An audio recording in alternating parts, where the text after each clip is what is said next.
Hi guys, this is Lunchy.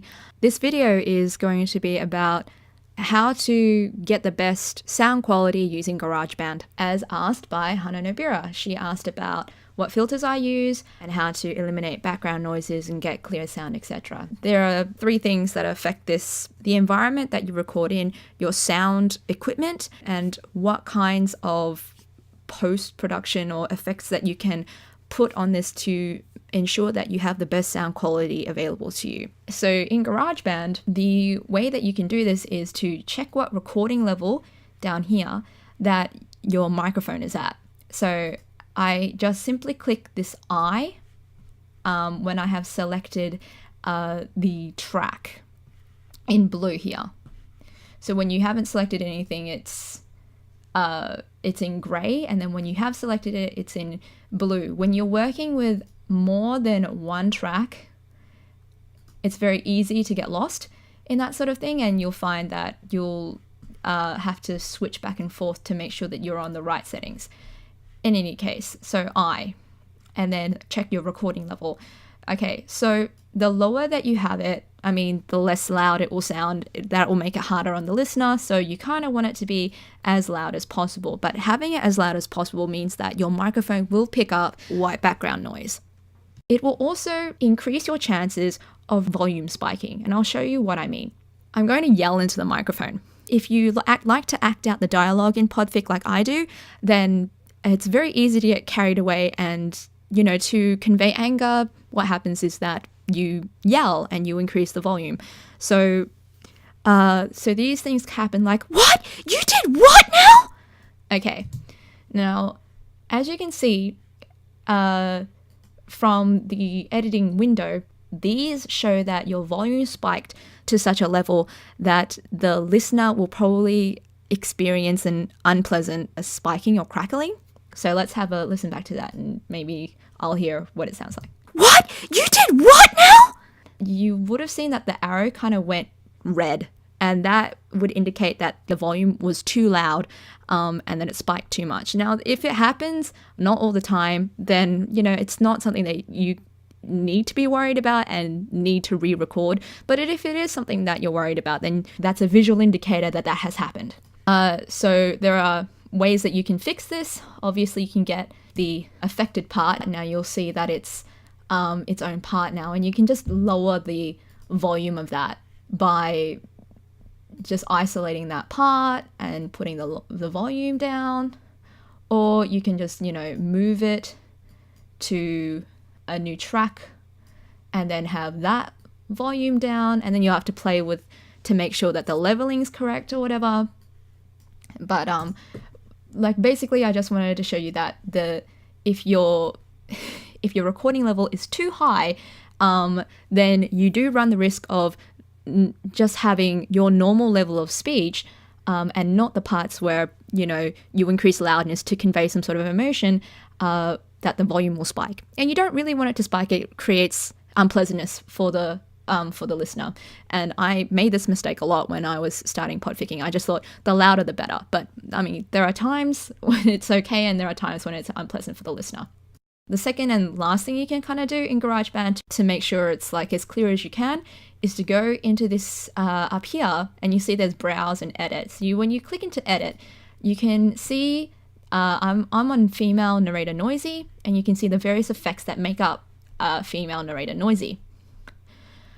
Out of the 4 effects presets that have been put in here by GarageBand, only 2 are turned on. And you can see that only 2 are turned on because they're blue. The other ones, noise gate and compressor, do some stuff that maybe GarageBand doesn't automatically want to turn on for you. And there may be good reasons for that, but I'm not sure what they are. A professional sound editor will be able to tell you what these things do, and I can't because I am not one of those people. So I'm fairly sure that the bass reduction gets rid of bass at whichever hertz level. And this says 76 hertz, and that's at a low bass frequency. I don't know what this is, but you will hear a significant difference if you decide to slide it around to play with it. So a lot of these settings is basically click into, if it comes up with these like kind of 3 dots, it means that you can go in and manually change things. And if you go in and manually change things and play around with it, you will notice that they affect your track differently. The sound will change. And it's basically just trial and error, going in to see what things you enjoy when you play around with these sorts of things. For the basic podficking track, what will probably matter the most is the speech enhancer. Going in, they have reduced noise built in, so you can reduce some quiet noise or reduce some loud noise. Again, go around, play with it, see what affects the quality of your recording. Hopefully it will change and it'll be an improvement to you. If not, I'm sorry. Microphone type, well, obviously you will choose generic unless you're working with an iSight or a different recording device that is another type of Apple. And with a voice type, this should be, you probably don't want to use the solo, and you want to use voiceover, because I think solo, they intend that to be for singing and not for podcasting, which is what podficking is. All right, so when you're happy with whatever settings that you've put in, and you can put in a lot, half of which I haven't gone in and explored because I haven't needed to. I haven't felt the need to go in and play around with all of these effects because I like the way that my sound basically is, and so I don't mess around with it too much. So once you're done, if you have changed things, then you can save your instrument. And if you save it as, I'm just going to save it as test. What that will do is then when you go back to your browse, you will find that it has been added to your list of whichever part you've decided to put it in. So as you can see here, there's test. If I go here, then I'll just delete that instrument, and that's fine. When I went in and played around with it, I decided to save my instrument as pod. So I'll show you my settings.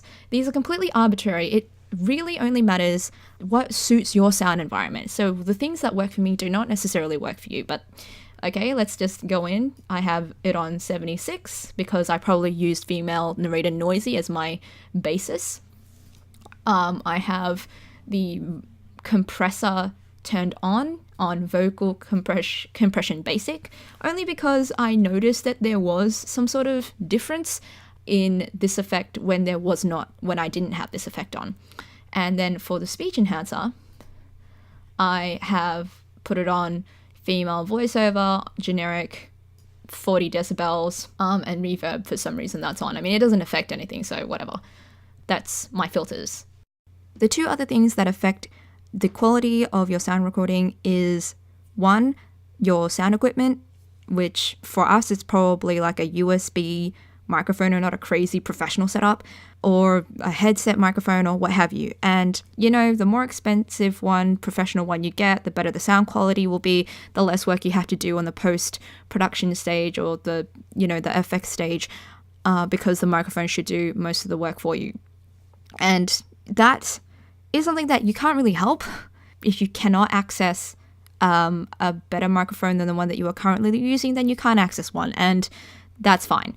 The next thing that affects the overall quality is the sound environment that you record in, and this can be very tricky because this is also something that you can't help, because professional recordings are recorded in a soundproofed booth. We do not have one of those.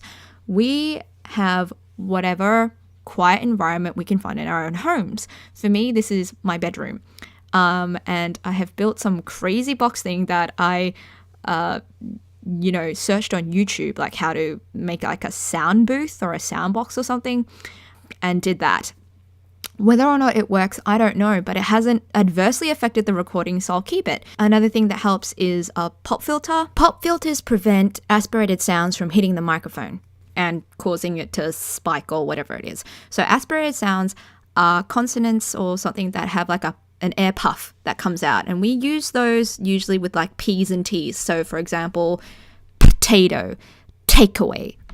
And if I do it in front of my pop filter, it's potato, takeaway. And those aspirated sounds won't hit the microphone. My pop filter is a coat hanger that I've stretched a sock over, and that's as low tech as it needs to be. It just absorbs the sound so that it won't hit the microphone. Other things that you can do to improve your sound quality in your sound environment is to move your setup where it is the quietest. For some podfickers, they have found their walk-in closets to be extremely helpful with this endeavor, or just their closets. And that just depends on how you record. If you record with a laptop, maybe it is feasible for you to go and use your closet.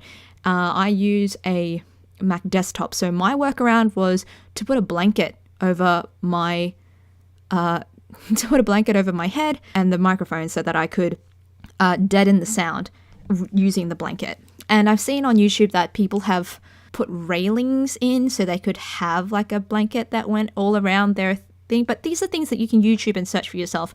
Basic essence of that is to use a place that is quiet and that has sound deadening material, if you can. I've also found there are things that will intrude on your sound no matter what, and these all have to do with vibrations. So if you're in the kitchen, there will be vibrations from your fridge. Sometimes in standalone microphones, there'll be vibration from the cord. From outside, there will be vibrations from cars and planes. So that one really gets me. So anything that's kind of has a frequency tends to get into the recording. On that note, try not to have your phone near the recording device, because that'll set it off as well. Now on to how to remove background noises and stuff like that. So in GarageBand, basically, there's so many settings on here. If you're not a person trained as an audio technician, none of this stuff, like so much of it will be trial and error. It's just not really worth it for you to do. What has happened is that there's been Auphonic, and they analyze the audio and do whatever is necessary to achieve professional quality. I'd really recommend this service. It's free as long as you use their web service. If you want to download and use it on your computer, then it costs something like $70. If you want to do that and support them, because they seem really good. I haven't really used it yet, but I'm probably going to start. These are the reasons why. They do a intelligent leveler. If you use various recording, I don't know why you would do this, but if you have various volumes in your recording, then it will level out, which means that the sound will be a consistent volume the whole way through, despite you being like really quiet and then really loud at other parts. Loudness normalization just means that it will make your recording as loud as possible below the volume spiking. And then we have noise and hum reduction, which is probably what will be most effective for people who are asking about how to reduce background noise. I don't know if this is going to work on computer fans, which is possibly the number one cause of background noise that you want to take away from your recording. If it does, awesome, you found a really great solution. If not, I'm sorry. These are all the things I know, and I don't know any more things. They have various examples, and you can read through them and have a listen to their examples and put your own files through and put them through all of these filters and see if they make a difference and if you have to keep worrying about them or not. I think it's a really great service. I think a number of podfickers already use the service.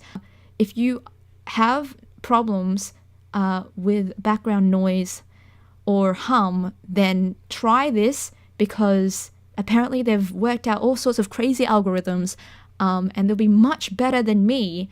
Okay, those are all the things that I know. I hope that was helpful, and if you have any more questions, you can find me on Twitter as lunchy_pods, on Dreamwith at lunchy.dreamwith.org, or on Archive of Our Own as Lunchy.